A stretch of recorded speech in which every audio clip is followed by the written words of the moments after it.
Hello and welcome বন্ধুরা। আজকে বিশাল বিশাল একটা খবর চলে এসেছে দেব এন্টারটেইনমেন্ট ভেঞ্চার্সের পক্ষ থেকে। প্রধান কিন্তু দুর্দান্ত চলছে বক্স অফিসে। আজকে দেবের জন্মদিন, তার মাঝখানে কিন্তু দেব সারপ্রাইজ নিয়ে চলে এসেছেন। প্রতি বছরের মতো এবছরও তিনি কিন্তু একটা বড় খবর দিয়ে দিলেন যে তার নেক্সট ছবি দেব 45 আসতে চলেছে।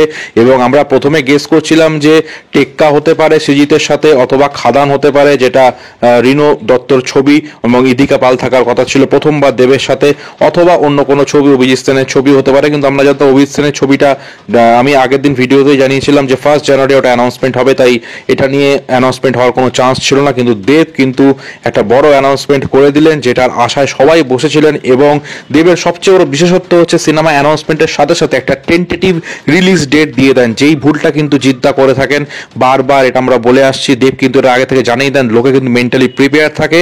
সুতরাং আমরা দেখতে পেলাম খাদানে অ্যানাউন্সমেন্ট হয়তো আসতে পারতো, কিন্তু খাদানে অ্যানাউন্সমেন্ট কিন্তু এলো না।